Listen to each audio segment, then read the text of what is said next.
in today's video, we are reacting to Took His Cakes over a poker debt. I'm not gonna lie, bro. That's tough, bro. Getting your booty cheeks took it to pay off these reading stuff like this, bro. I don't know how you read something like this and still think, you know what, bro? I'm gonna go ahead and commit that crime, you know, and I'm gonna go to prison. Cause what's the worst that can happen? Getting your cheeks clapped. Now, if you're into that type of stuff, you know, I guess it's not the worst thing in the world. Going to prison and getting bent over and penetrated by, and you know that's your thing, you know. It's not my thing. I don't really that, but yeah. Let's see how this gambling shit cost brother his manhood.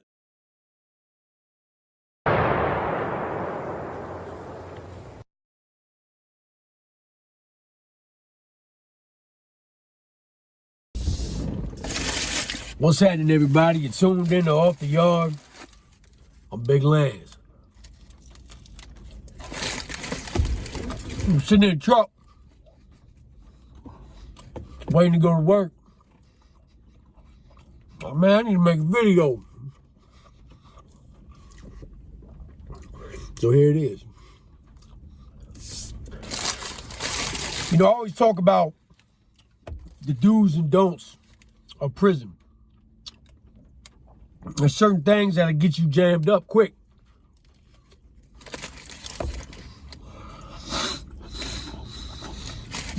I'm gonna give you a little backstory. When you're in the county jail, you have all types of different individuals that's coming in and out. Dudes that's in there for murder, dudes in there for robbery, rape. Sometimes you got dudes coming in on driving charges, DUIs and shit, you know what I mean? Dudes that are green that got no business being in certain pods that they put them in. For instance, say you're a... Ooh, that hash brown look good as fuck. Damn, that hash brown look good. Oh, y'all can't even see it. My fault. Yeah, no, that hash brown, bro. God damn, bro. Now I want a hash brown, bro. What the fuck?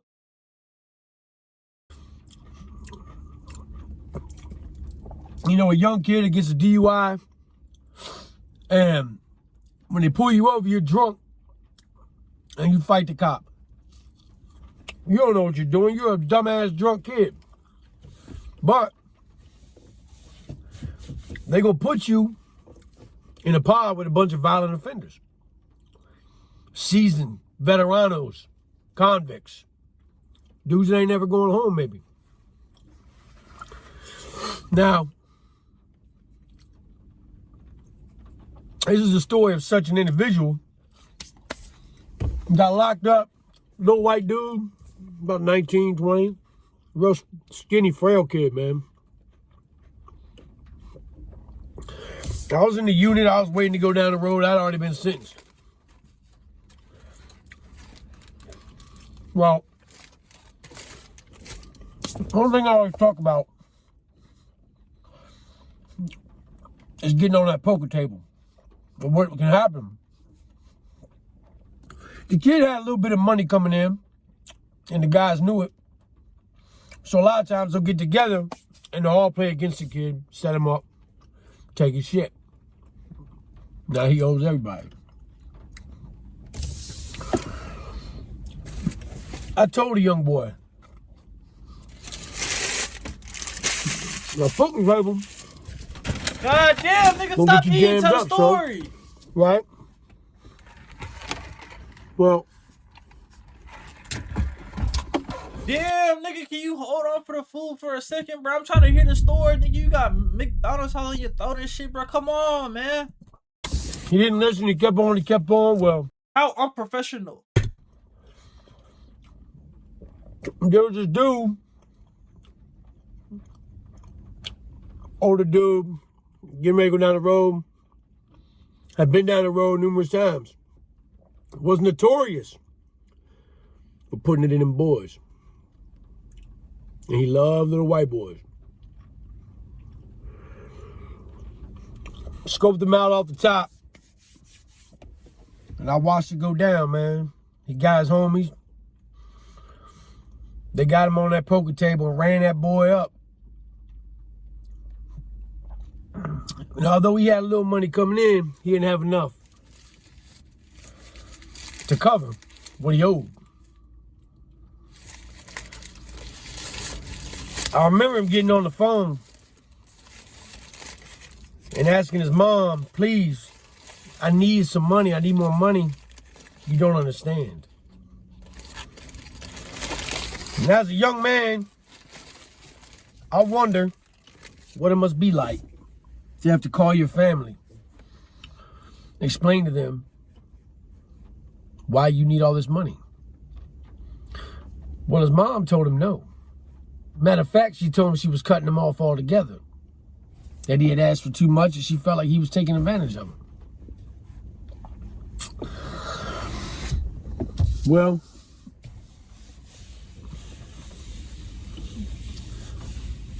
we had just come off lockdown one day after dinner. So it was evening, 6:30, 7 o'clock in the evening. And that's usually when a lot of dudes go and get their shower for the night. Go in there, take a shower, get yourself together, maybe watch a show out in the day room. Because in the jail, you don't have TVs, you got radios. And then you go on and just go on to bed. I seen a young boy come out, man, at the count. I was down there chilling with a couple of my buddies.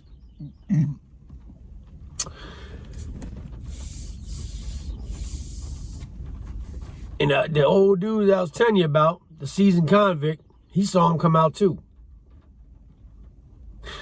Now in the county jail, the COs sit in the pod. So they got like this little desk, or in the jail I was in, they had this little desk area, man, like a little enclosure. They would sit in there and watch the pod. Well, the CO has to do a round. So when he went up the stairs to the top tier to make his round, that's when the veterano made his move.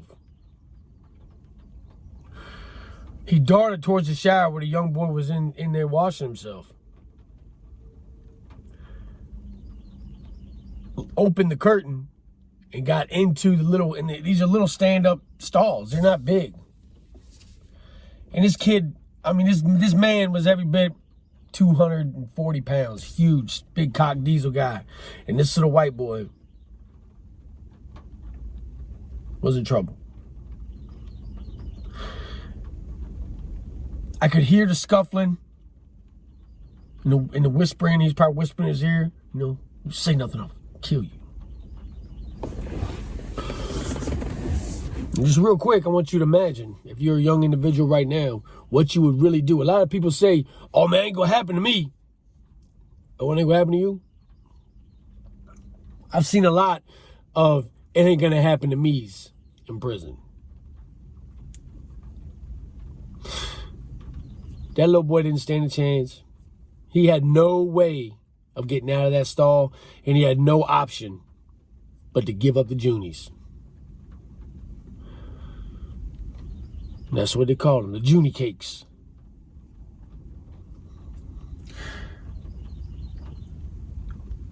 You could hear the first initial scream, and you knew what was going down.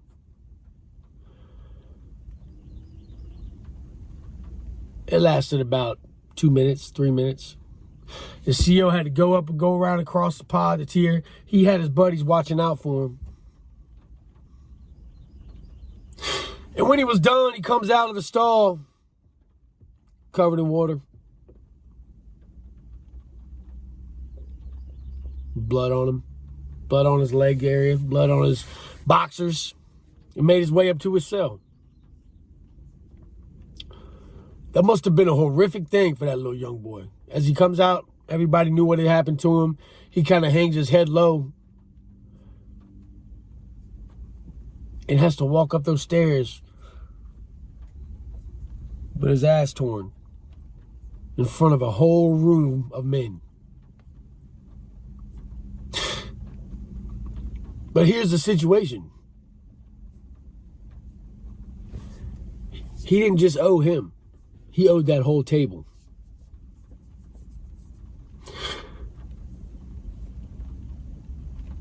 And there comes a time when races stick together and, white boys will, look out for each other. But I told that boy, don't get on that poker table. Everybody told that boy, don't get on that poker table.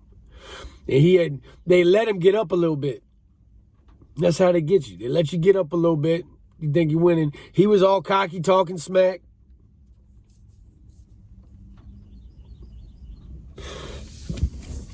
For the next couple weeks,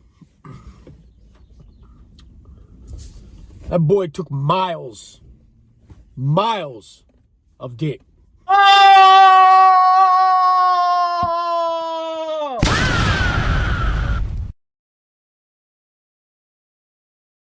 What you mean this nigga saw more meat than Tiana Trump?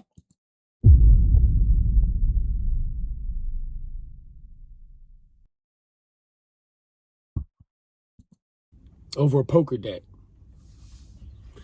Each one of those men had their turn with him.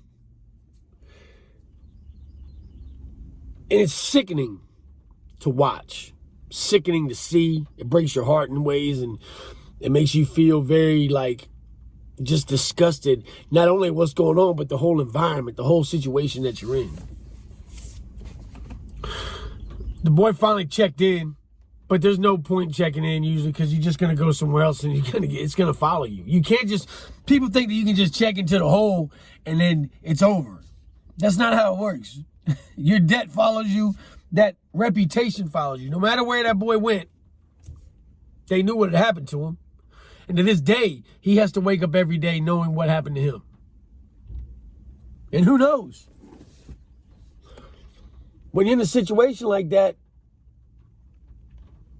what if one of those guys has HIV? What if one of those guys has Hep C? You don't know. All over you not listening and doing what you want to do.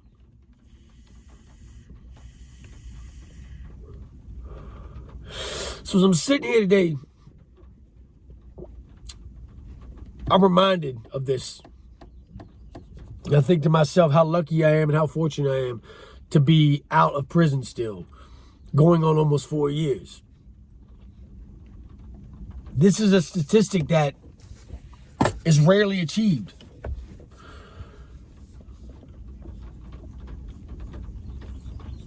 I don't have to be in those situations where I feel disgusted and I feel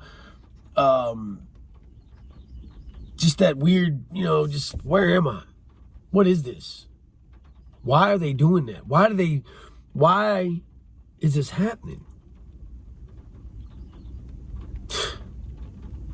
People always talk about on these channels how they want to hear about this type of stuff. Well, let me explain something to you. There's nothing more disgusting or more sickening than hearing and seeing some little 18, 19-year-old kid getting his asshole reamed out. There's nothing good about that.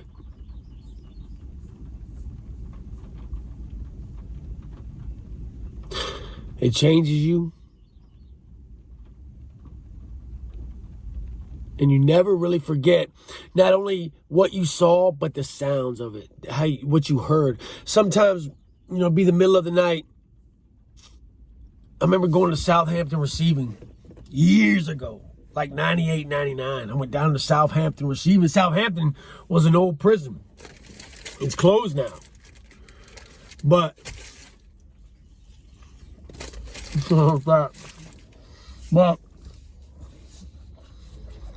the Receiving was 3 wings, A, B, and C, right?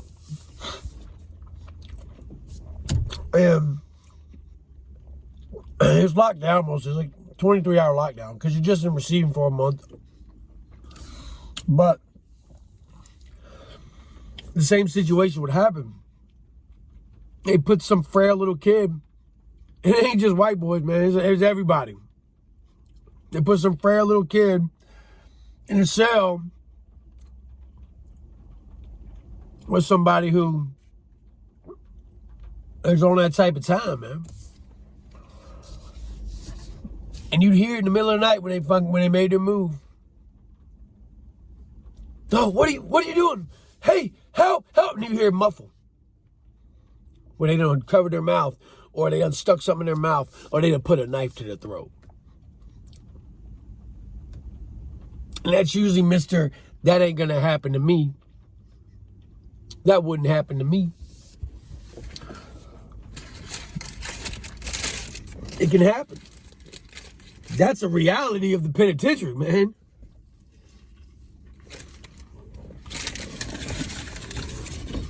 And you just sit there and think it's gonna be like the movies, where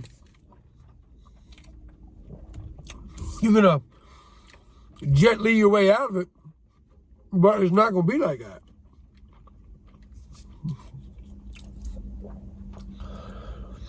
There are rules in prison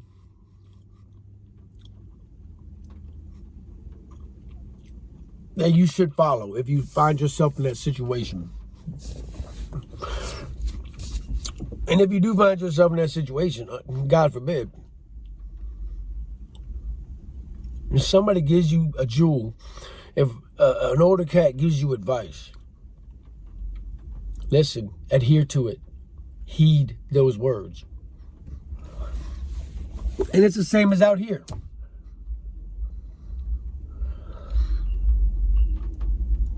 Heed those words, man. But the one thing you got to do is to stay sucker free. Keep your head up, everybody. Stay blessed. Stay positive. With that being said, man, y'all let me know your thoughts on this in the comment section below. Hit that like button, hit that subscribe button. Every single sub is greatly appreciated. And till next time, guys. Catch y'all later, man.